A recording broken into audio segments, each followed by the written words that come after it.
രക്ഷാപ്രവർത്തനം 24 മണിക്കൂറുകൾ പിന്നിട്ടിരിക്കുകയാണ്. രക്ഷാപ്രവർത്തനം പുരോഗമിക്കുന്നു. വിജിൻ വായന്തോട് തിരുവനന്തപുരത്ത് നിന്ന് രക്ഷാപ്രവർത്തനം നടക്കുന്നതിന്റെ ഭാഗത്ത് നിന്ന് ചേരുകയാണ്. വിജിൻ, മാലിന്യം നീക്കിക്കൊണ്ട് രക്ഷാപ്രവർത്തനം പുരോഗമിക്കുന്നു. ഏറ്റവും ഒടുവിൽ എന്താണ് അവിടെ സംഭവിച്ചുകൊണ്ടിരിക്കുന്നത്? ഏതെങ്കിലും തരത്തിലുള്ള സങ്കീർണത നിലവിൽ നേരിടുന്നുണ്ടോ? എന്താണ് ഏറ്റവും പുതിയ വിവരങ്ങൾ? എങ്ങനെയാണ്?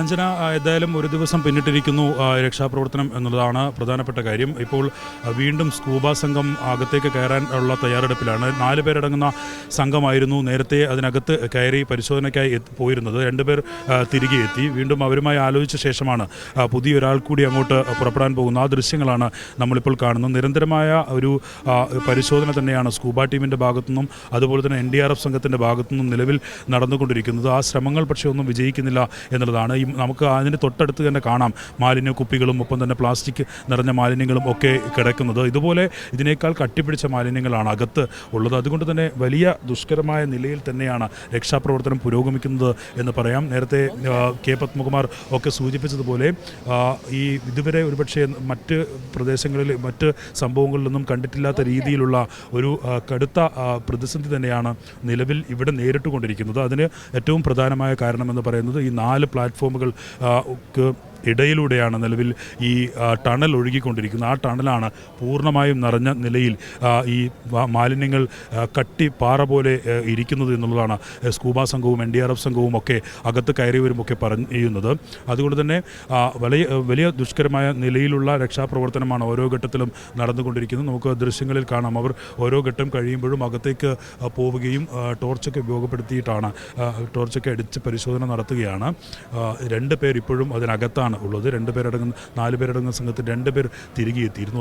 അതിനകത്ത് തീരെ വെളിച്ചമുള്ള ഭാഗമല്ല. ഒരാൾക്ക് നിവർന്നു നിൽക്കാൻ പോലും കഴിയാത്ത ആ ഭാഗത്തു കൂടെ കിടന്നും മുട്ടലിഴഞ്ഞുമൊക്കെയാണ് ഇവർ ഇപ്പോൾ പരിശോധന നടത്തിക്കൊണ്ടിരിക്കുന്നത്. മോൾ ഭാഗത്താണ് ഈ പ്ലാസ്റ്റിക് മാലിന്യങ്ങളായതുകൊണ്ട് തന്നെ മുകൾ ഭാഗത്ത് വെള്ളത്തിന് മുകളിലായിട്ടാണ് കട്ടപിടിച്ച് മാലിന്യങ്ങൾ കിടക്കുന്നത്. അതുകൊണ്ട് തന്നെ അതിന് ഇടയിലൂടെയാണ് ഇവർ ഇപ്പോൾ രക്ഷാപ്രവർത്തനം നടത്തിക്കൊണ്ടിരിക്കുന്നത്, തിരച്ചിൽ നടത്തിക്കൊണ്ടിരിക്കുന്നുള്ളതാണ് പ്രധാനപ്പെട്ട കാര്യം. എന്തായാലും ഒരു ദിവസം പിന്നിടുമ്പോഴും ജോയി ഏത് ഭാഗത്തുണ്ട് എന്ന കാര്യത്തിൽ പോലും ഒരു തരത്തിലുള്ള നിഗമനത്തിലേക്കും എത്താൻ നിലവിൽ NDRF സംഘത്തിനോ ഒപ്പം തന്നെ സ്കൂബ സംഘത്തിനോ ഫയർഫോഴ്സിനോ ഒന്നും നിലവിൽ കഴിഞ്ഞിട്ടില്ല എന്നുള്ളതും എടുത്തു കാണേണ്ട കാര്യമാണ്. അതിന് പ്രധാനമായും പറയേണ്ട കാര്യം വർഷങ്ങളായി ഈ കട്ട പിടിച്ച് കിടക്കുന്ന ഈ മാലിന്യങ്ങൾ തന്നെയാണ്. അതിനിടയിലൂടെ അവർക്ക് കടന്നു ചെന്ന് ഇയാൾ ഏത് ഭാഗത്ത് കുടുങ്ങിക്കിടക്കുന്നുവെന്ന് കണ്ടെത്താൻ ഒരു സാഹചര്യവും നിലവിലില്ല. മറ്റൊന്ന് ഉള്ളത്, ഇതിൻ്റെ കൃത്യമായ തരത്തിലുള്ളൊരു പ്ലാൻ നൽകാൻ റെയിൽവേക്ക് കഴിഞ്ഞിട്ടില്ല എന്നുള്ളതും പ്രധാനപ്പെട്ട കാര്യമാണ്. അവർ ഇത് ഏത് ഭാഗത്തു കൂടെയാണ് ഒഴുകുന്നത്, എന്തൊക്കെ നിലയിലുള്ള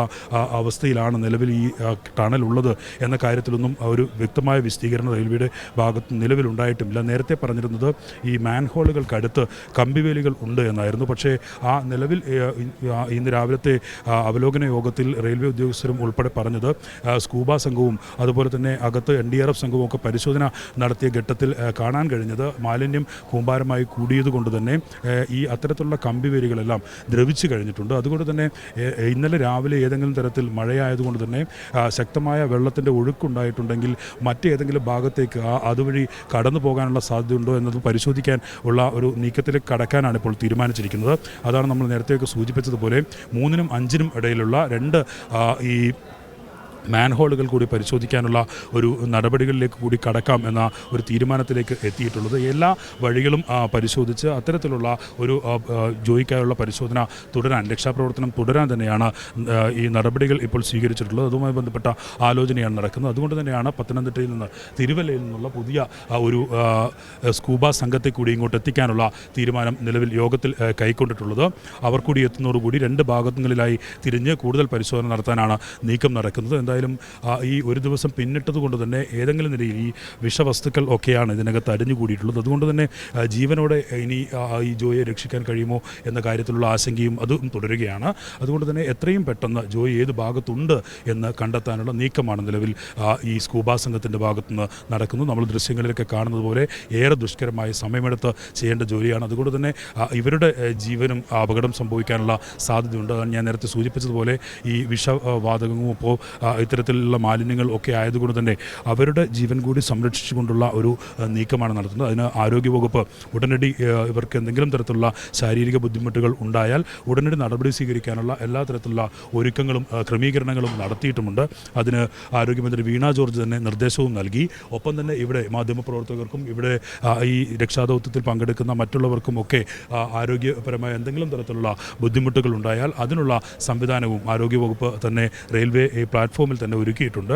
അങ്ങനെ എല്ലാവിധ സജ്ജീകരണങ്ങളും ഒരുക്കിക്കൊണ്ടുള്ള ഒരു രക്ഷാപ്രവർത്തനത്തിലേക്ക് ആണ് കടക്കുന്നത്. ഈ സ്കൂബ സംഘം മുങ്ങിത്തപ്പി കണ്ടെത്തുന്ന നിലയിൽ മാത്രമേ ഇനി നമുക്ക് ജോയിയെ പെട്ടെന്ന് ഏത് ഭാഗത്തുണ്ട് എന്ന കാര്യത്തിൽ കണ്ടെത്താൻ കഴിയൂ. കാരണം ഈ വേസ്റ്റ് പൂർണ്ണമായും നീക്കം ചെയ്യുക എന്നുള്ളത് നിലവിൽ വളരെ ബുദ്ധിമുട്ടുള്ള കാര്യമാണ്. അത് നടക്കും എന്ന കാര്യത്തിൽ ഒരു ഉറപ്പും നിലവിൽ പറയാൻ കഴിയില്ല. കാരണം പ്ലാറ്റ്ഫോമിന് അകത്ത് കൂടി ഒഴുകുന്ന ടണലിൽ മുഴുവൻ അത്തരത്തിൽ ഒരു മാലിന്യ കൂമ്പാരം തന്നെയാണ് എന്നാണ് ഇപ്പോൾ സ്കൂബ സംഘമൊക്കെ വ്യക്തമാക്കിയിട്ടുള്ളത്. അവരാണ് 2-3 തവണയായി അകത്ത് 40 മീറ്റർ വെച്ച് അവിടെ നിന്ന്, അതായത് 3ാമത്തെ പ്ലാറ്റ്ഫോമിൽ നിന്ന് ഇങ്ങോട്ടും നിലവിൽ ടണൽ ആരംഭിക്കുന്ന പ്രദേശത്ത് നിന്ന് ഈ ഭാഗത്തു നിന്ന് 40 മീറ്റർ ഉള്ളിലോട്ടും ഒക്കെ പരിശോധന നടത്തിയത് അവരാണ്.